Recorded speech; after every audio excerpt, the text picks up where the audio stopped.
আমার সকল বন্ধুদের জানাই আমার রান্নাঘরে স্বাগত। চলে আসলাম এই যে রান্নাঘরে। আজকে রোজার 8টা হতে যাচ্ছে। আজকে 8টা রোজার জন্য সেহরি খাবো। তার জন্য দেখো আমি কি কি রান্না করছি। এখানে নিছি পানি কচু, তারপরে পানি কচু চিংড়ি মাছ দিয়ে রান্না হবে। এই যে চিংড়ি মাছ, তার জন্য ঝিঙে, আলু আর সামান্য একটু বেগুন ছিল, এই দিয়ে ফার্সে মাছ দিয়ে রান্না হবে। এখানে দেখো আমি পেঁয়াজ কেটে নিছি। এত পেঁয়াজ যেহেতু আমার লাগবে না, যেটুকু লাগবে সেটুকু ব্যবহার করব আর বাকিটা ফ্রিজে রেখে দেব। এই যে কাঁচামরিচও আমি বেশি করে কাটছি। এটাতে আমার কালকে যে রান্না করব তা হয়ে যাবে।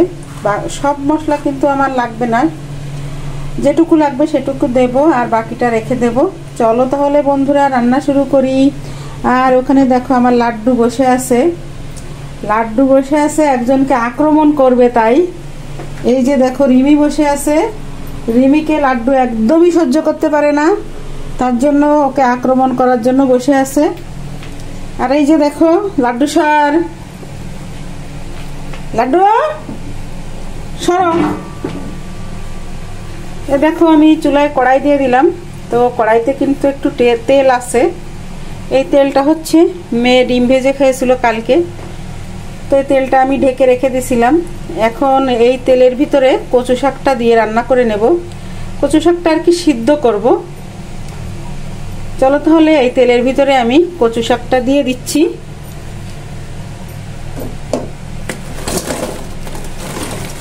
চুলাটা কিন্তু এখনো অন করি নাই।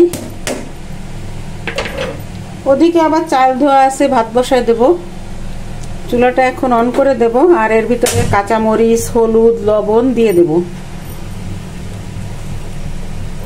এই যে দেখো কাঁচামরিচ দিয়ে দিলাম।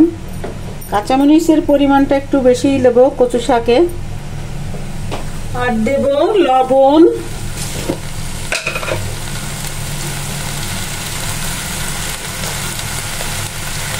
এখন এটুকু দিলাম, পরে লাগলে আবার দেওয়া যাবে। আর হচ্ছে দেব হলুদ। এখন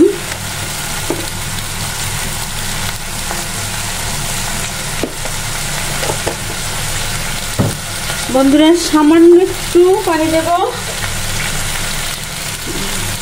হলুদের উপরে দিয়ে, একদম লবণ হলুদ সব নিচে চলে যাবে। আর এখন ঢাকা দিয়ে দেব বন্ধুরা। এই যে ঢাকা দিয়ে দিলাম, আসছি 10 মিনিট পরে। কচুটা একটু সিদ্ধ হোক, মজে যাক, তারপরে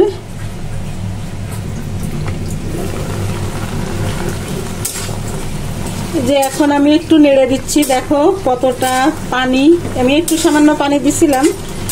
ওই পানিটা না দিলে কচুটা নিচে লেগে যায় আর একটা বাজে একটা গন্ধ বের হয়। এর জন্য আমি সামান্য একটু পানি দিচ্ছি। এই পানিটা আমি সম্পূর্ণ টানিয়ে নেব। আবারও ঢাকা দিয়ে দেব।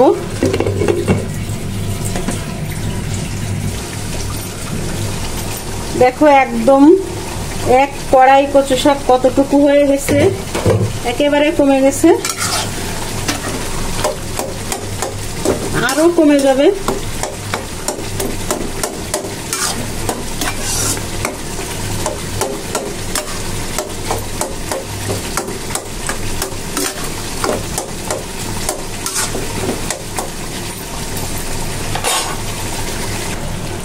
দেখো আমি এখন এটা দিয়ে ঘুটে নেব। খুব সহজে হয়ে যাবে এটা দিয়ে ঘুটলে।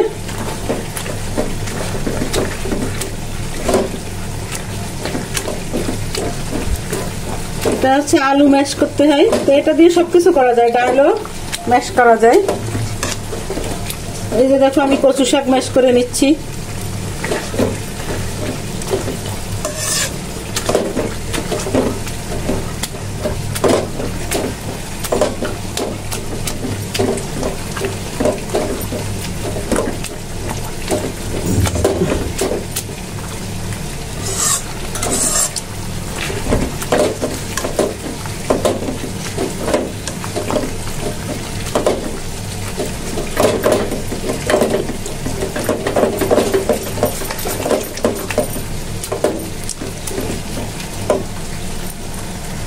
বন্ধুরা এই যে দেখো কালকে হচ্ছে মাংস রান্না করছিলাম, তো মাংসটাও কিছুটা আছে।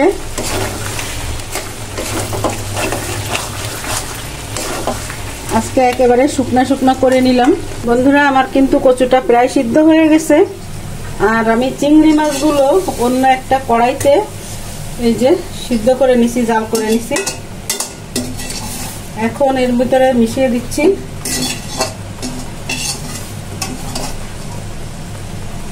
আমি কিন্তু অফ ক্যামেরাতে এই কচু শাকের ভিতরে একটু সামান্য চিনি দিছি।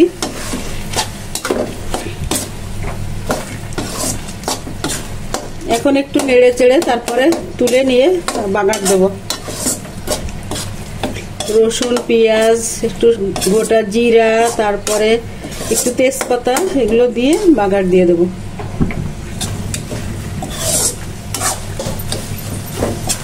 দেখো কত সুন্দর মাখো মাখো হয়েছে কচু শাকটা।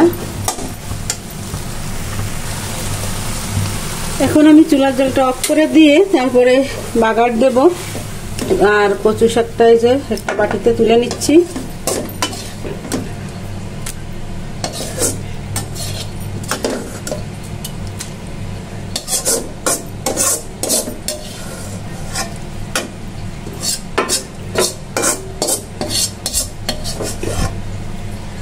হয়ে গেল তুলে নিয়ে, এখন হচ্ছে কড়াইটা ধুয়ে নেব। বন্ধুরা, কড়াইটা ধুয়ে এনে দিয়ে দিলাম চুলায়। কড়াইটা গরম হয়ে গেছে। এই যে বাগারের জন্য তেল দিয়ে দিলাম। পেঁয়াজ দিয়ে দিচ্ছি, রসুন,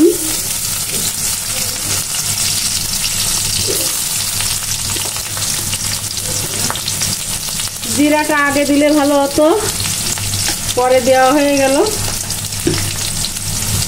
জিরা তেজপাতাটা আগেই দিতে হতো, মাঝে মাঝে এমন ভুল হয়ে যায়।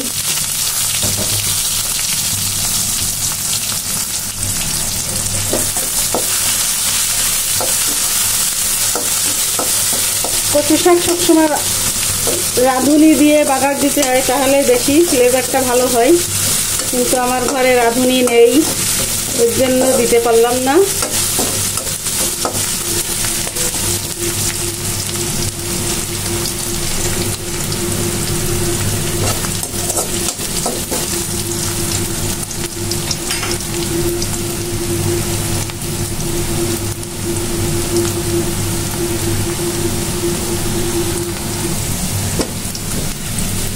দেখো কালারটা বাদামি বাদামি হয়ে গেছে। এখন কচু শাকটা এখানে দিয়ে দেব।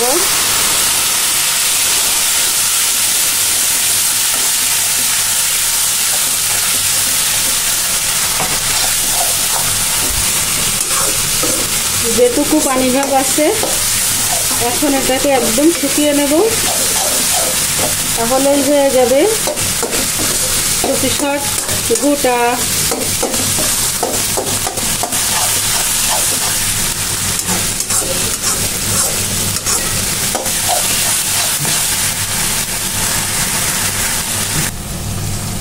কচু শাক রান্নাটা হয়ে গেল, এখন তুলে নেব।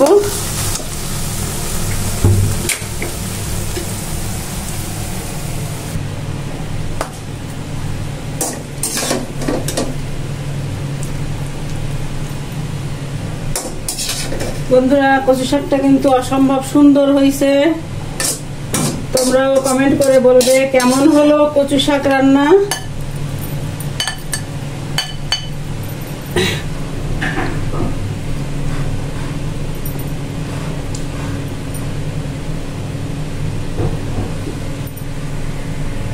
এখানে ফার্স্ট মাছ ভাজা হলো, ভেজে নিলাম।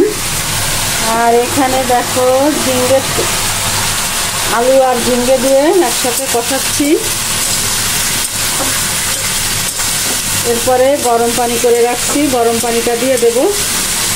বন্ধুরা জানিও কেমন লাগলো। তো বন্ধুরা বিদায় নেব, সময় শেষ হয়ে এলো আজকের মতো। বন্ধুরা দেখো আমার ঝিঙ্গের তরকারিটা হয়ে গেল, ঝিঙ্গে ফার্সা মাছের ঝোল। আল্লাহ হাফেজ, কেমন লাগলো? আসসালামু আলাইকুম।